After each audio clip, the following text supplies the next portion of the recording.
Hey, welcome. Let me know if you can hear me. Post some comments if you can hear me. So I'm going to be doing a little bit of a live stream. We're going to be trying to migrate my current WordPress website that's already using full site editing. We're going to migrate it to Ollie WP. If you've never looked at Ollie WP, it's Mike McAllister and Patrick's like very cool full site editing approach. It's maybe kind of a starter theme in the sense that you can use it to sort of do anything. It comes with a bunch of patterns, a bunch of cool stuff. My site currently runs on a full site editing theme, but the theme that I have is, I don't know, it's a little older. It hasn't been updated in a while. It was built kind of early in the full site editing days, so it has a lot of like weird kind of overrides and things like that that I don't really use. I thought this would be a great experience to try to take at least my homepage, header and footer, and rebuild it using Ollie WP. And the goal here, like long term, is I want to match the design currently, like kind of keep the look and feel. Which, personally, I'm not a designer, so it's not the greatest. But basically, I want to match it kind of one to one for now, at least in the context of this video. And then like down the road, I want to use a lot of the design stuff that Ollie has and kind of use those patterns and things like that in my theme. So that way I can start adding things like better call to actions and buttons and things like that. And so I'm kind of curious to see, what does it look like to migrate to a new full site editing theme from a different full site editing theme? And what does it look like to try to match a design? And then what does it look like when you try to use patterns in a theme like Ollie? Because when you look at Ollie, it's very opinionated. There's kind of a lot, like Mike has like a really strong design sensibility. And so I want to see like if I adapt it to sort of the look and feel of my current site, how does that affect all the patterns, all the different templates and stuff like that? So that's what we're going to do.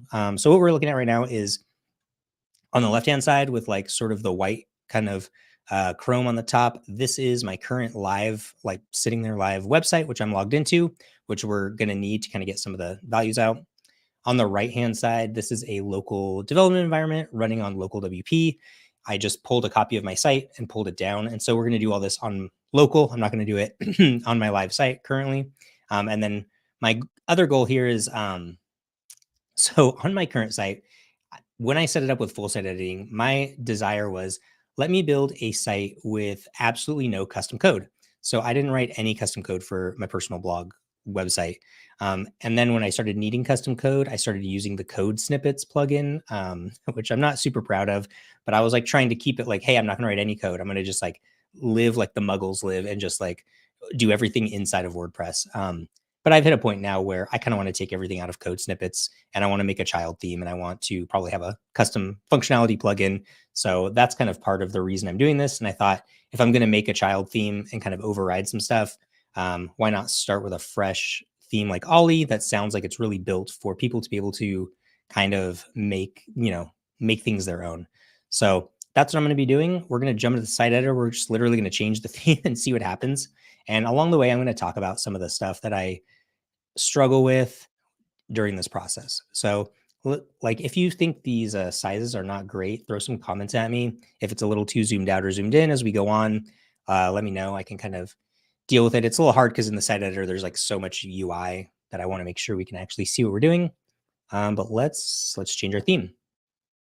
So I have the Ollie theme here. So the first thing that happens when you change your theme is, number one, I'm not going to use Mike's plugin for Ollie called Ollie Dash. What it does is it lets you like have a nice onboarding flow and like scaffold out your site and stuff. I don't need that because my site's already like full of content and stuff like that. So I'm not going to do that. Let's go here. So now we're on the front end of my site. And I think what's crazy about this is I had a pretty custom like index.php template design here. And so basically I lose that, right? I lose that completely. I had some predefined colors and I lose that completely. And part of the issue is like, I am changing my theme. So I do want like new templates from the new developer of that theme. So like it kind of makes sense that I lose all of my templates.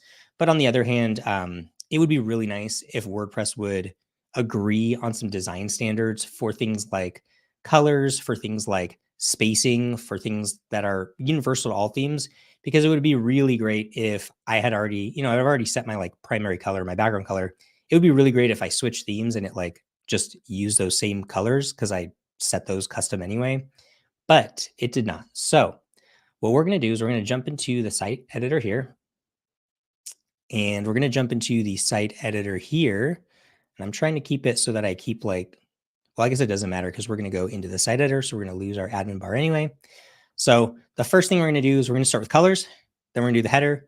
Then we're going to do the body of the homepage. And then we're going to do the footer. There's some other things on my site that we're not going to get to. So we won't worry about that stuff. Like I have a custom post type. I actually have a couple custom post types. I'm trying to decide if I'm going to keep them because literally nobody ever visits those URLs. Like those URLs don't get anything. So there's that. A few things while we're here. We have Mike from Ollie. He's hanging out. He's there to answer any questions. So when I start doing things wrong, hopefully he chimes in on the chat. And then I also have this comment here about I always build from scratch. I think that's such a common question. It really depends on project to project. Should I start from scratch? Should I take my current site and just migrate it? I just wanted to play around with this workflow and see how it worked. Okay, so the first thing I need to do is just set my brand colors and stuff. This sidebar over here, I just don't like, and I can never find what I want. So I just click in, and I've been really happy with the command palette. Let's see, it's like styles, open styles. Yeah, that works pretty well. So Command K opens this command palette. But let's go in and let's do some styles. I don't want to browse the default styles. I just want to change my colors. So one thing that I know people are going to struggle with is you want to go right into the color and you want to change your colors there. But really, it helps to change the palette because the palette then informs everything else on your site. So what I need to do is, and this will probably be the most tedious thing we do, I just basically need to come in here, pull out my colors. I wonder if I could do it like that. Yeah. I'm not going to do all of these colors. Wabi, the theme that I was using, had like way too many. I had a lot of colors. I don't need all these colors. I need this one that we're using for what I think is the background. So I'll just change the white here. Seems about right. I use this kind of like off yellowy gray sometimes to make things stand out. So I'm going to change that one to that. I use this dark blue as like a primary color, like call to action. So I'm going to replace the purple with that. And all I'm doing is copying and pasting the hex codes back and forth because there's nothing super exciting about that. And another hello. And then I guess my font color, I probably has a very specific font color. Okay. I'm going to leave these other purples here. I should probably do something with these, but like, I don't know. I don't think I use any of this stuff. So let's leave that for now. Okay. So that's the color palette. It's kind of nice because it's not, I mean, it's not like perfect, but it definitely gets you a little bit closer. Like the sort of tones of the colors kind of match a little bit better. I'm going to be replacing most of this, so I'm not super worried about it. The next thing after colors, I need to do the font. So in this, what you're looking at right now, I am running WordPress 6.5 release candidate 2. So I'm on like the version of WordPress that's about to come out. But on top of that, I also have been running the Gutenberg plugin on my personal blog just to kind of have a chance to experiment with things and like kind of find bugs early because like if my personal blog goes down, I don't think anybody is really going to care. So I'm not super worried about that. So I do have Gutenberg running. So you will see some weird differences. And I have WordPress 6.5 running. All right, so typography. So because of that, I have access to the font library. So Mike, or Ollie, I should say, loads Enter. That's actually the font I'm using because that's the font that literally everybody is using. But this one doesn't give me options for multiple variants. But I have Enter installed because I installed it, I think, previously. But I don't like these variants. So what we're going to do is we're just going to install it. We're going to allow access to Google Fonts. We're just going to go through this process of what it feels like to install a font. So I'm going to install Enter. I actually just want 400 to be the normal like font weight. And then I want like 700, I guess, for things. This has nothing to do with WordPress, but I get really confused when you have like light and You know what I mean? Like light 400, like, can we just pick one? Anyway. All right, so let's install X. Those are what I really want. I don't want these other variants. I want 400. See, and now it's called bold. I don't, bold 700. Those are the two variants that I think are most important. So that's kind of the process. I mean, like this is very confusing. Like I also have it active here. So I'm just going to turn that off. But then I have it here. These ones are not active. And then there's a monospace, and I guess I will leave that active because I do a lot of code. It's such a weird UI, but that's okay. Okay. Then I click update. This is my favorite feature is where you click update, but then it doesn't really seem like anything happens. I can see that it's saving here, but nothing happens. And we'll close out of there.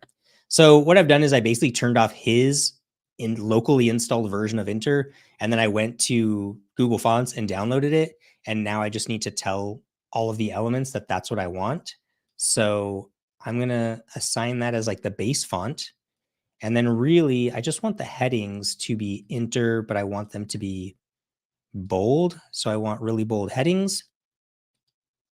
And make sure there's also a weird bug in Gutenberg where like certain font overrides weren't working, and I think they cleared it up. And links, I want to be Inter, but I want to be default. I'm a little confused why this doesn't look dark, like super bold, but we'll get back to that. And I don't really care about the rest of this stuff. I'll get to it later, but not in the course of this video.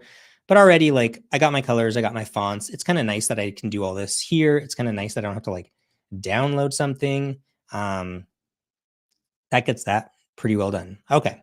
So I'm not going to deal with the rest of this stuff, the padding, the spacing. I'm going to leave a lot of that as default. But now what we need to do is we need to get the header and my homepage and maybe like a single blog page done. So let's start with the header.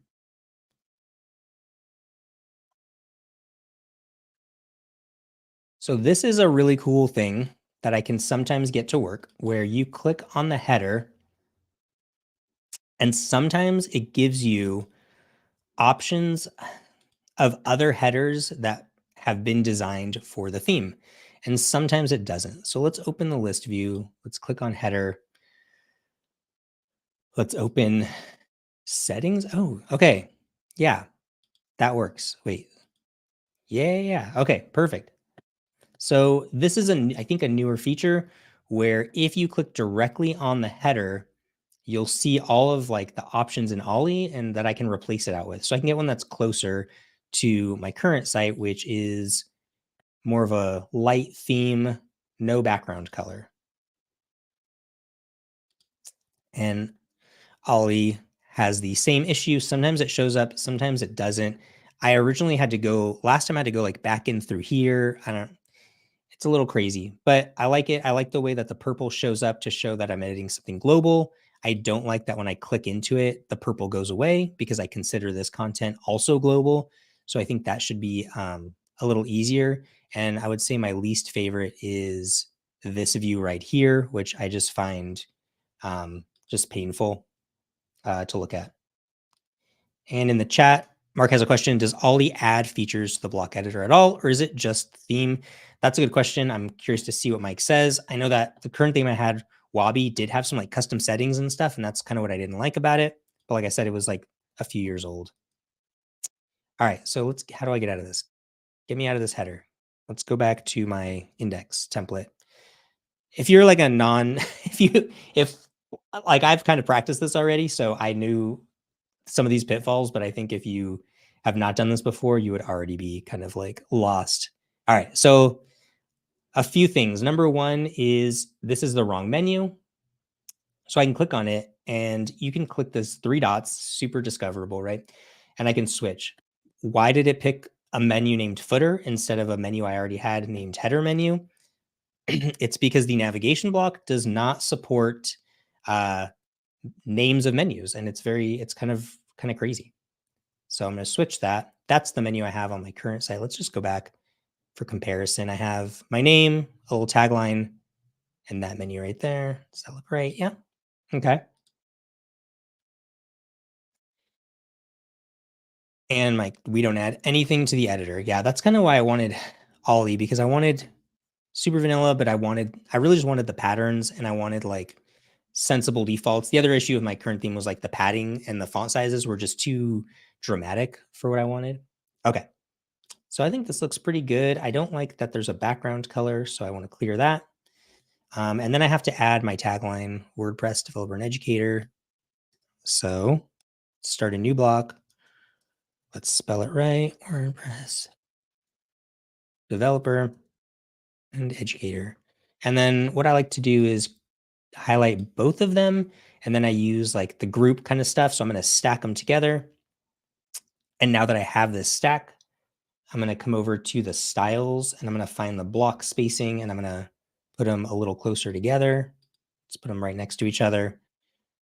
And then I'm going to take this one particularly, and I'm going to make the font size extra small. So it's not 1-to-1, but like I said, like I can deal with that kind of stuff later. But overall, that's basically the same header. As you can tell, the font on my current site's a little lighter, but I didn't like that. And I think the last thing I need is this whole situation confuses me, but I want the 3 lines, not the 2 lines. Okay. So that's the header. I have a pretty easy header. I don't find it to be like a super difficult one. Maybe I would want like a smaller font size option. I think that's where I'm going to get into child theme territory because I think I need to edit theme.json to add an additional font size without just changing the current font sizes. I actually don't even know if you can change. Can you even change like the current font size options? I don't even think I can change these without like overwriting them. So lots of like interesting spots, places where I think things could be sort of improved. All right, so that's the header. Let's go side by side. Yeah, stacking, we'll deal with that later. So the second issue is I have all of this content basically above the loop. So like here's the loop. Like my homepage is a blog feed in that it shows a loop, but I have a bunch of content that I put above it. What's really nice about the block editor is I can literally grab all of this content. Let's see, I can just copy all of these. Let's go a little bigger to make this a little easier. So I can pick this one and this one and this one, and I can like Command C copy it. And I can come over here and we can just add before and paste it, and everything is there. And it kind of works. I'm getting design feedback from Mike, which if you get design feedback from Mike, I think you should listen to it. Add a little, see, this is a good question, Mike, because doesn't it seem to you, and you tell me, that the 2 options, like I want something like that's too big, right? And you're going to make me do custom values here. That just feels wrong, right? Am I right? Anyway, okay. We'll leave a little space there. All right, so let's do this. So I copied and pasted. I'm on my logo. I copied and pasted all this over. So all this comes over, and it does pretty well. It has this color here, which I'm actually surprised worked. I think it must be hard coded because it's an inline color. This stack right here feels a little snug. So what I would do is I would select. I should probably take this. Let's get that floating toolbar back. So I think that'll be a little easier for everybody. I want to take this whole stack and I want to get a little better block spacing. So one of the issues, because all the spacing stuff is custom from theme to theme, it doesn't bring any of that over. So you'll notice there's like really no spacing. Added, all the spacing disappeared. This whole call to action had spacing. It had a background color. None of that appeared because of the way that it all works. So those are those places where it would be really nice if all of that worked out. All right, background color. So this is where I use a little offset. And padding, I always find it interesting which ones are turned on by default here. There's not really like a logic, but what I like this horizontal and vertical. So like this is a call to action. One of the reasons I'm doing this is because I have like a kind of like call to action that I'm working on that I'm going to come out with. That's like, oh, subscribe and like get this junk. And so what I want to do is replace this with something that doesn't look so terrible. So that's when we're going to look at like Mike's patterns and stuff because there's some really great patterns. And then there's other places like here, like I have these buttons as categories, but again, it's like the block spacing doesn't transfer over. So it looks a little weird. The spacing here doesn't transfer over. So it looks a little weird. See, like this time now I get all my spacings separate. Like I don't really know why. I'm guessing that there's some stuff in there. And like I says, getting spacing increments right can be tough. We use a fluid scale. Yeah, that's definitely a situation. It's really hard to come up with like one good thing for spacing, like or even for font sizes. Like I have clients, what they want for their font sizes is they want to make an H2 and they want to give it the font size of an H3 or something like that, right? So they want the font size names to be the semantic elements so that they can kind of know, oh, this is all consistent. And t-shirt sizes would kind of confuse them. So it's really hard. It really depends on the audience. And it also, none of this really tells me what it's going to look like on mobile. So there's all sorts of kind of like caveats to it. Okay. So this is actually pretty good. What I like about it, I don't know why, it's just the font feels a little bit like bigger and darker. That's just from picking a different weight. The scale to me feels a little bit more natural. Like I think I had to do a bunch of like custom sizes because some of these were like just giant and stuff. So all that feels better. And then now let's just do the query and the footer. I think that's what my goal is today, the query and the footer. So Mike has this kind of card approach to the query, but I'm actually not going to use it. Let's see, let's see if we can swap it out with other designs. Replace.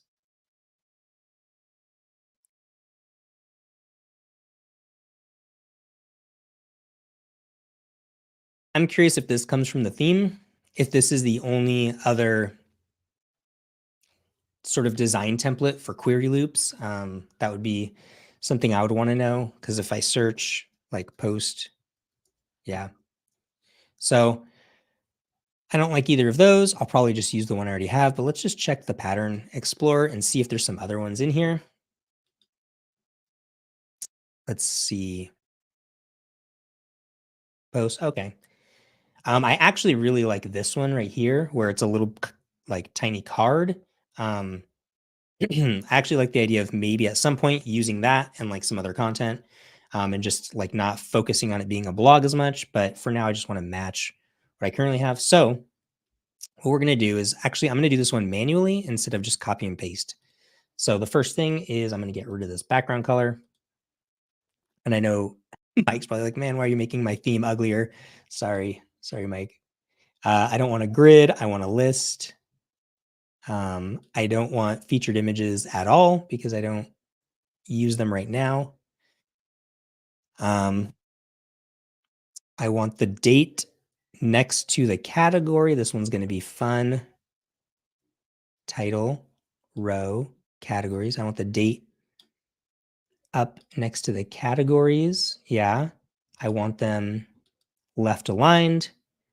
So let's go back. Maybe we should just reference what we're trying to match here. This is my current query loop. So it's title in big letters, description, category or custom post type up here, which is based on some custom code. There is a date and no featured image. And that's basically how my query works. And I kind of just want it to look like this for now.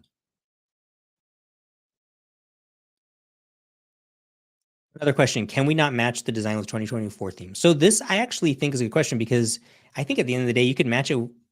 Like it's getting to the point where you could match any design with any theme. Like I already had a theme and I had the design. So what's even the point of changing this now? Or what's even the point of why not just use 2024? The reason that I'm using Ollie specifically is because of, and I will show you. Number one is I think it has good sensible defaults and I like that about it. And number two, I think that patterns are going to be really important. So This is the pattern library for Ollie. This is just one section, right? I mean, yeah, so there's pages of patterns here. I need some call to action stuff that I'm going to use later on. I need some of this stuff. So I just like that it has all this already. I like that when I can browse it here, it's already pulling in my brand font and colors because I've defined that in the theme style editor. So I think there's a lot of value to picking a theme that has good sensible defaults, good patterns, good support from the developer. Obviously, 2024 is going to have good support because they're going to update it every year, and some other stuff. I wonder if there's other sort of reasons.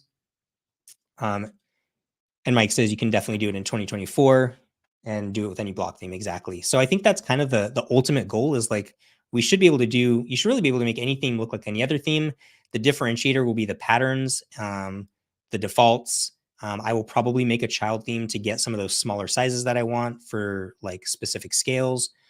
Um, but yeah, I think that's a big part of it. I think the other thing is in the future, it sounds like after this release, we might see patterns and templates and stuff broken apart from themes entirely. So there's talk about, having a WP content slash patterns directory where you just have patterns saved in WordPress and they're not even related to your theme. And Ollie could just, sell you a bundle of patterns and, or there's plenty of tools like generate blocks and stuff. They do like cloud pattern libraries. Those are super cool too. So there's definitely like other ways, and I could probably do this with 2024.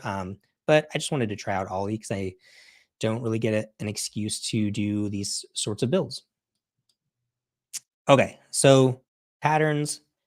So I'm basically trying to get my query to look like this. It's actually pretty simple. I think there's not a lot to it. I think I just need to fix up the width and that sort of stuff. So let's go a little wider over here. Let's get rid of this. Let's come over here.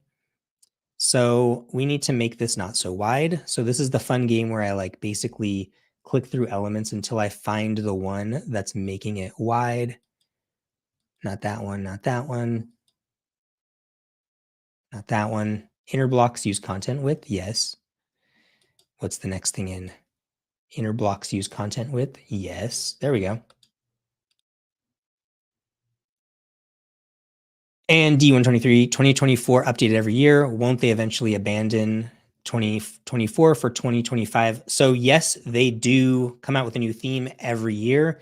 That said, they're still backporting like changes to 2016, 2017. Like there's backwards compatibility for all themes. So if you run a theme from a previous year, they will continually update it and fix bugs and make sure it works going forward. Obviously, the big change is like pre full site editing and post full site editing, but nope, you can keep using those themes and get supported for a long time. So from here, there's really not too much left. I think I have like a cool little, I wonder if I can get like both. Yeah. I say cool, like this is my cool little thing that I designed. So what we're gonna do is we're gonna reset these and we're gonna do a background color and a text color. And the font size looks good. And I want a font weight, which we call appearance. I don't know why it's called appearance. Like that. And I want it to be, whoops, underlined. So I'm going to do that. Text decoration, underline. Let me click away. And that looks pretty close. I'm really ignoring the font sizes and stuff, so we're not going to worry about that. I want a little padding on the side. And yeah, I think that's pretty close. And then the heading, I wanted, let's see. I think I just want it bold. Actually, I think I just want it default. Don't override it at all.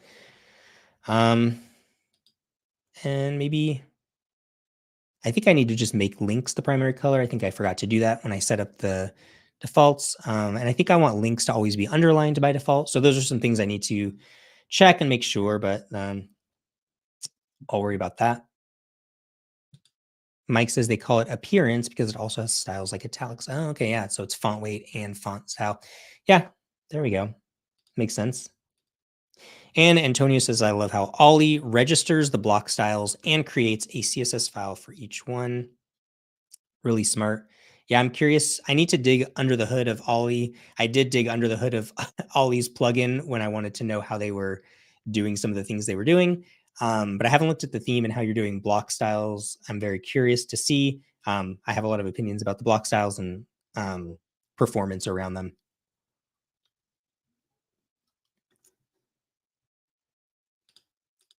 Mike says that makes sure the styles are only loaded when the block is used instead of always loading CSS.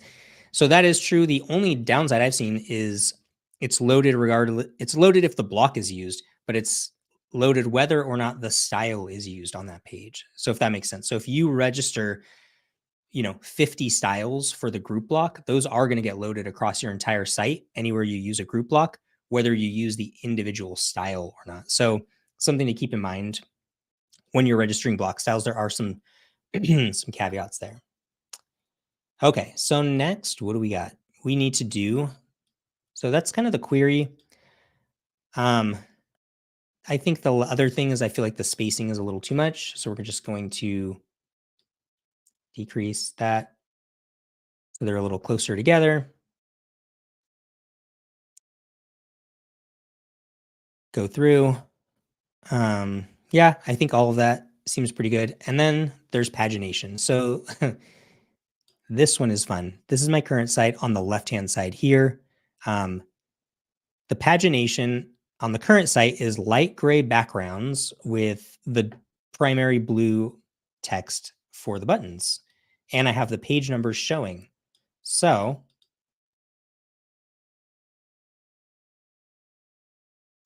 let's go through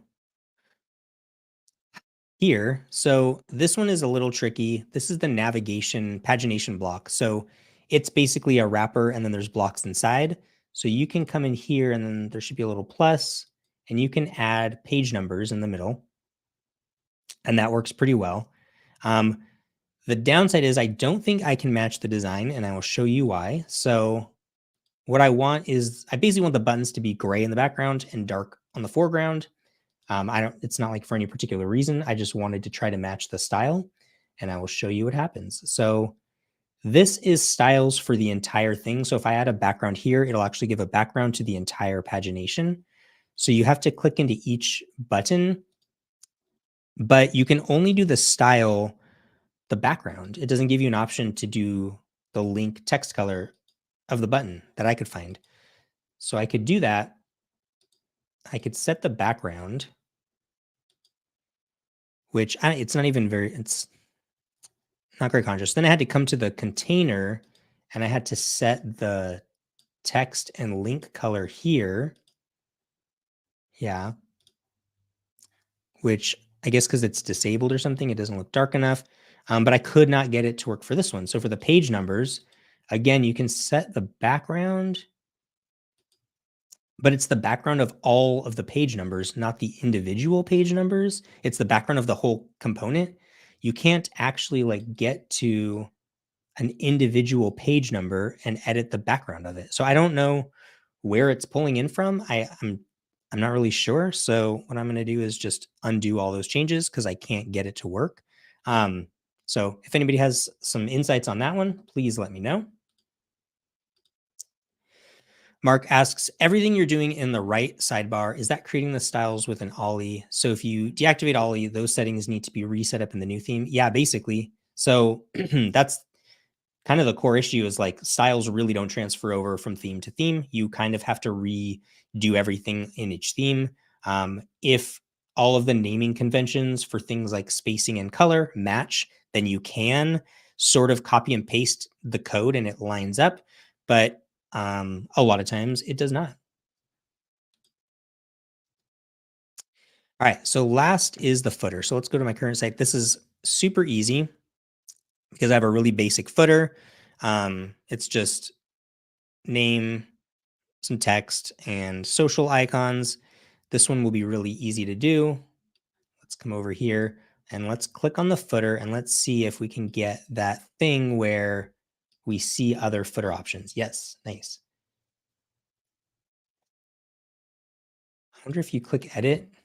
Yeah, okay, cool. You can get it in here too. Oh, there's a back. All right, cool.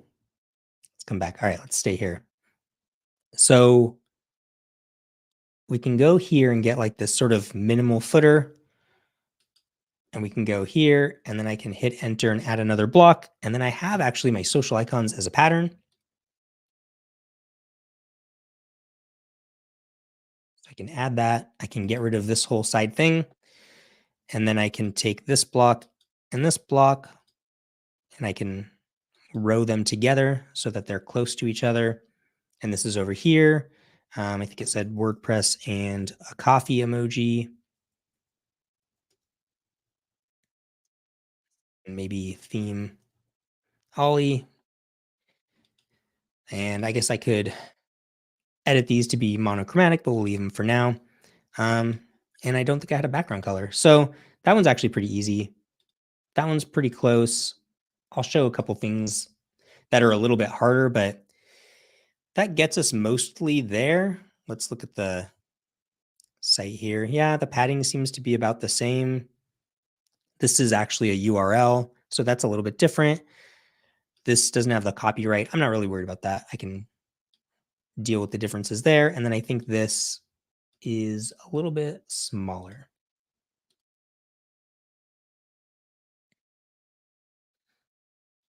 Okay, so let's save this.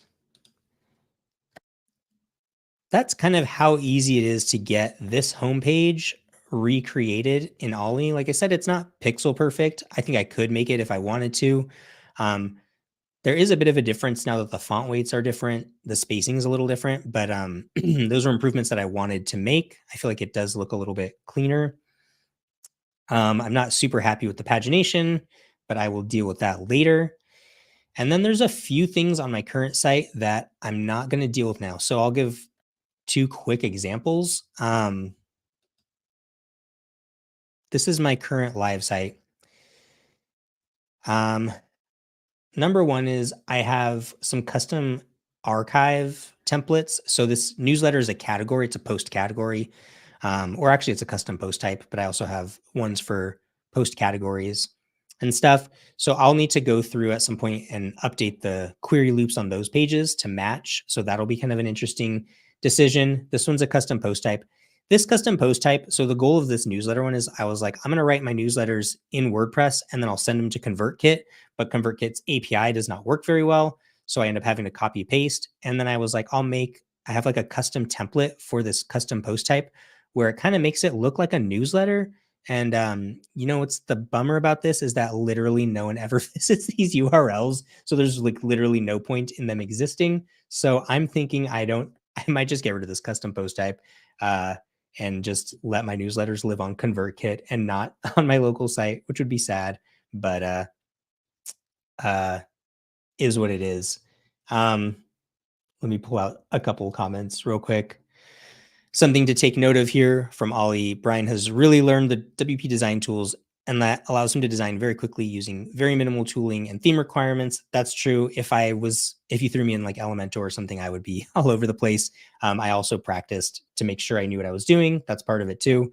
But I would say that at this point, these tools are really great if you already know what you're doing. If you were like a new DIYer trying to edit your WordPress website, I find it hard to believe that you would move this quickly.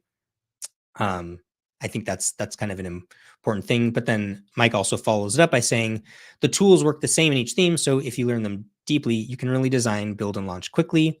And I was thinking about this when I saw some tweets about, I think Jamie Marsland was saying something similar, which is that the tooling now stays the same. So I can do this in Ollie, but I could use somebody else's theme and I could do some of the same changes. So I think it makes it a lot easier. Like if you've been around a long time, you've had that situation where a client shows up and they bought some off the shelf theme and it has like WP Bakery like bundled in at like some version from 4 years ago, and you don't even know how to change anything. The more that these sort of tools become consistently used for everybody in the ecosystem, a lot easier it's going to be for freelancers and developers to say like, oh, you need changes to your site. Well, I know how to do that because we're all using the same tools. We're all using the same features. So I think that's a big kind of part of the vision going forward. And I'm hoping to see more themes sort of use these tools because that's going to make it a little bit more easy. And Kendall Johnson says, I was brand new to WordPress and I picked up Ollie and block theme in no time. It was the most fantastic developer experience I've ever had. And Kendall, if you could let me know, are you like, what's your technical background? Are you a developer or a designer or user? I would love to know.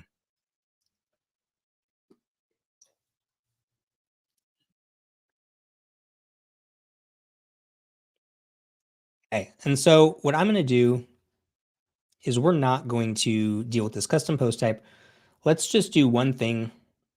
We're just going to do category archives because I think that's a good, useful thing to do with the kind of last maybe 10 minutes here. Because so this is a category archive for videos. My goal here is to like, I mean, look at this. This is terrible. It's, you know, I mean, this is the exclamation point, especially just kind of brutally ugly. The goal here is to eventually have a situation where I could use some of the patterns from Ollie to do like call to actions and up, not upsells, what do you call it? Like lead capture and that sort of stuff. So let's just take a look at creating this. So what I all I really need to do is I'm going to come over here and oh, let's get into the editor. Kendall is a software developer. Yes. Yeah, it's definitely once you know how understanding how Flexbox works is extremely important. That's kind of like a critical part of how the block editor works is knowing sort of that stuff. In fact, there's a good video on Twitter, I think I shared recently from Ian, who was talking about Tailwind and, these tools where it's like you do have to know the fundamental concepts of CSS if you want to design something. Like if you want to take something that is a mock-up or in your brain and turn it into a website, like you do need to know what Flexbox is. Like that's like the way it's going to work. I don't see us getting super past that unless you just are happy getting close enough. So a lot of these principles are kind of critical, and maybe in the future we'll see tools that don't really need those, but that'll be interesting if we get there. So what I'm going to do is I'm going to go to actually before we do that, I'm going to copy this group. Yeah, let's just copy. Let's see if this works. We're going to copy that to the clipboard and we're going to find our archive. Let's specifically our category. Yeah, I guess it would be our archive template. Actually, let's do this through the UI because I think that's kind of helpful. Index. Let's go back, templates, all archives, display. Wow, okay. Oh, that's interesting. It doesn't have my header or anything. Is that true? Oh, wow. Okay. So, my categories don't even have my same header. That is, all right. I don't remember that happening when I tested this out, but I guess that's good to know. Does that actually, let's go back. Is that the case for, um, like a single post? Oh, yeah. So I did something where I did not change my header and footer globally. Interesting.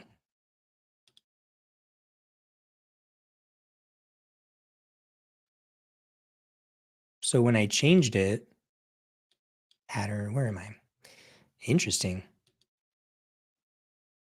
And I get a nice little error too. Lots of fun things. Okay. So when I changed this header, it didn't apply to my entire site. Header light. Oh, because I changed it to a different design. See, I, because I kept, wow, that's interesting. So because I swapped out the entire header with a different template part, instead of keeping the same template part, but modifying the template part, it's not going to apply to the rest of my site. That is like, I don't know how I feel about that as a workflow. That is pretty rough. So that Mark says, did you make the header? Yeah, that's what I thought at first. It is a template part. It's purple, but it's just now that it's a different template part because I use this replace tool, it only replaces it on this template. Um, and I will have to agree with Mike that that seems really goofy. And Matt's asking when the Fortnite stream starts. I think he's on the wrong channel. Yeah, that's a bummer. Um, Yeah. All right. Well, we'll deal with that one later. That's just yeah, what a weird workflow. So I would have to go to each of my templates now. Oh man. And I would have to come here and I'd have to come up here and I'd have to click my header. And now, whoops, I would have to know to come here and replace it. And it's not even, oh, there it is right here. Yeah. And I have to do that to and I'll have to go to the footer and I'll have to replace it like that. So you will find me on GitHub making an issue about that because that seems very weird. Um, I've definitely, yeah. Ollie says I've definitely swapped out the header with a different one and it worked. And Mark says, got to be a way to globally set that somewhere. Yeah. So traditionally, you would take the header template part already and you would just modify it and then it would apply everywhere. But because I swapped it with a different template part, it didn't, it only changed it on that page. Anyway, that's pretty ridiculous, but it could also be a bug. Like I said, I'm running Gutenberg, so sometimes I do get some weird situations. For example, you couldn't click on linked text for like a week, so that was an issue. Different things like that. Um, anyway, all I was going to do with this page was I wanted to go back and just make sure my archive category queries looked the same. So the way I would do that is kind of come in here and sort of modify all that stuff. I think it's something I won't worry about now. I'm also going to come in and I'm going to do a few things. For example, like this is an H1, but in Ollie's original template, it like redoes the font size, but I actually just wanted to take the H1 font size by default, and I want it to not show the category colon in front of it. So I'll do the stuff like that. And then what I was thinking would be super cool is, let me actually save this, is what I was hoping to do is this is the archive for basically any category on the site or any custom post type, but you can come in, you can add a new template for a category and you can pick a specific category. So we were looking at that videos category earlier, and basically I can assign a template just for the videos category, the same way you would do in kind of classic WordPress, where you would name it archive dash the name of the category .php. So I can do that. I can pull in that design that we were just looking at, but now it's just for the videos category. And I'm just going to save changes. And then I can come in here and I can do stuff like I can make this group here, I can change it to like columns and I can keep it full width. And then I can make it 2 columns.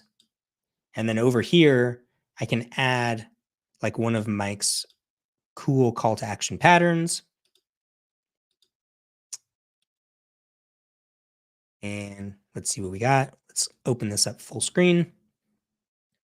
And like, let's say I wanted this to be like a link to, hey, like sign up for my thing. And I have like some cool videos and stuff like that. So I can do that kind of stuff and like make my category pages a little bit more interesting.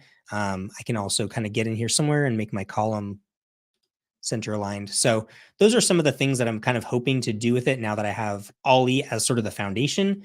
Come and like do some of the custom templates and that sort of stuff. And my goal with that is turn this into a child theme and deploy it at some point in time to my server. So what I'm going to do is I'm going to go through those last couple of questions because I didn't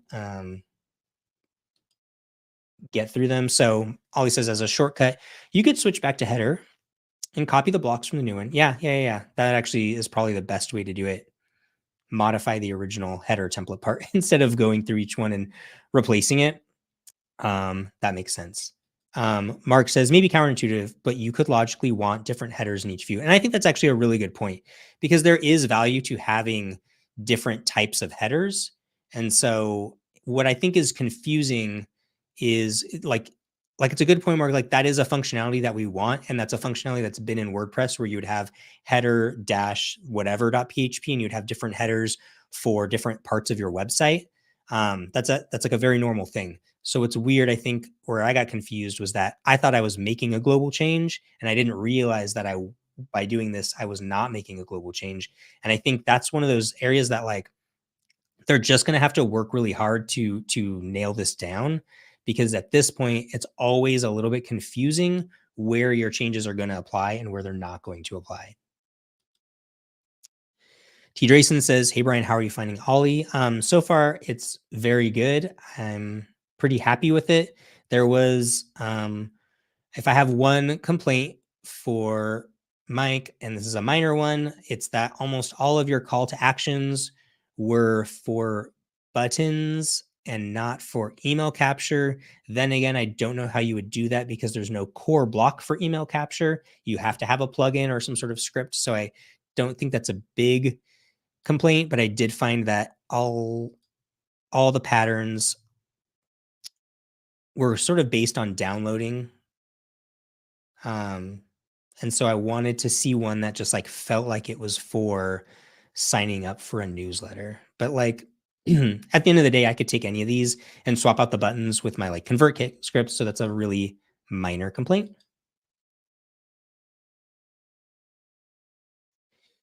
And Antonio says you should change the header layout in the header.html. Yeah, so that's a good point. So I tried to do this all entirely in the editor, but normally if I'm building a theme, what I would actually do is I would be doing a lot of this in a theme repository, and I would very often be moving the stuff into the theme. I'm probably going to use create block theme to make a child theme and like push all of this into a theme that I can version control and deploy.